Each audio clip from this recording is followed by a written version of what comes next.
As the US sinks deeper into our Trump imposed exile from the world stage, it's self evident that another country is going to step in. I mean, it's nature abhors a vacuum. There will always be global leadership of some type. And as has been warned by multiple people, starting with the Doge cuts of USAID and various other foreign aid programs, not to mention the tariffs. The tariffs is a big one, no doubt. But China is looking at this like a gift from above. And they are ready to step in. They are ready to step up. I remember that there were articles in Time Magazine and USA Today and a few other publications around the thousands the era, the aughts, that were talking about this being a Chinese century and how US presidents were taking steps to prevent that. In Donald Trump, we have a president that rolled out the red carpet, just absolutely like invited him in. Hey, come on, we're just going to step away from the world. You go on out there and do your thing. And that's what they've done. Very, very little broadcast or discussed event happened over the weekend where China hosted world leaders and we were not there. In fact, it was so crazy because Modi from India and Xi from China made nice, probably over their shared disbelief over the US tariffs. Here's a little bit of a CNN, I believe it's CNN or NBC video discussing the event. To China now, where that country's president is hosting a high-stakes summit that amounts to a rare show of force with world leaders, including Vladimir Putin. Janice Mackey-Freyer is there for us now. Janice, a potentially significant moment here for Beijing on the world stage. Well, and this is not an obscure get-together, Hallie. The leaders of Russia, India, Iran, Pakistan, Turkey, a dozen other countries are here. And consider the timing. Just after President Trump met with Vladimir Putin about Ukraine and slapped 50% tariffs on India for buying Russian oil. Xi Jinping met today with Indian Prime Minister Narendra Modi, and still to come, a massive military parade in Beijing. Putin is invited. So is North Korean leader Kim Jong-un, who President Trump says he wants to meet this year. It will be a chance to show off China's growing military might, but it will also be rich in optics. The first time these three leaders will be seen together, and that will be getting a lot of attention, including at the White House. Hallie?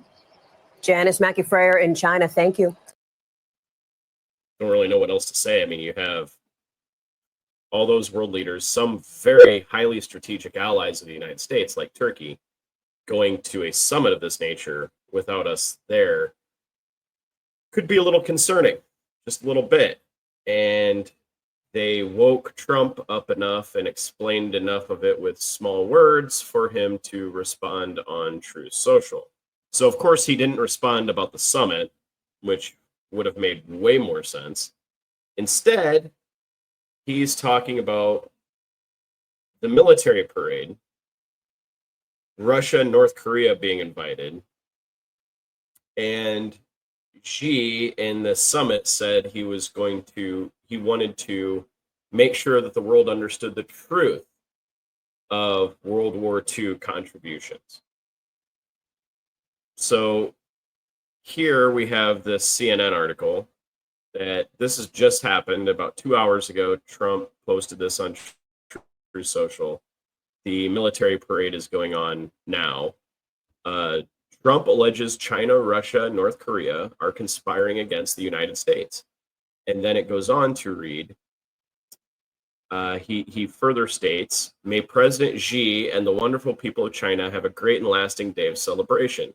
Please give my warmest regards to Vladimir Putin and Kim Jong-un as you conspire against the United States of America.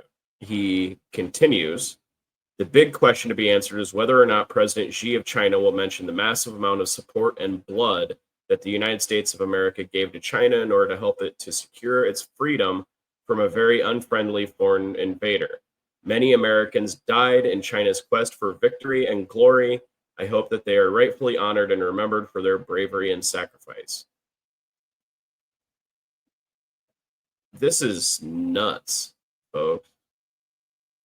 This is just, first of all, he should have been more concerned about the summit yesterday, because that was a trade summit. That was essentially countries seeing that the United States is no longer an honest trade partner. It's no longer an honest broker. And it is at the whims of a madman when it comes to tariffs that they are searching for alternatives. And where else are you going to go but China?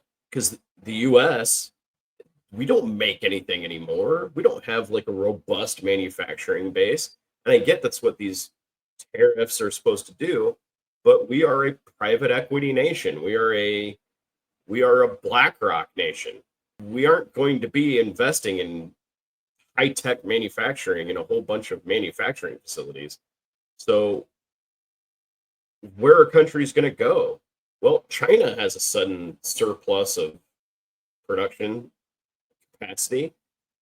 I think they might go there for a deal. Just a thought. I'm sure some more will come of this because this is just going on right now. The Chinese military parade is happening, and Trump just popped off on Truth Social. So we'll see what happens. Have a good night, everybody. Please hit like and subscribe, and I'll talk to you soon. Have a good night. Bye.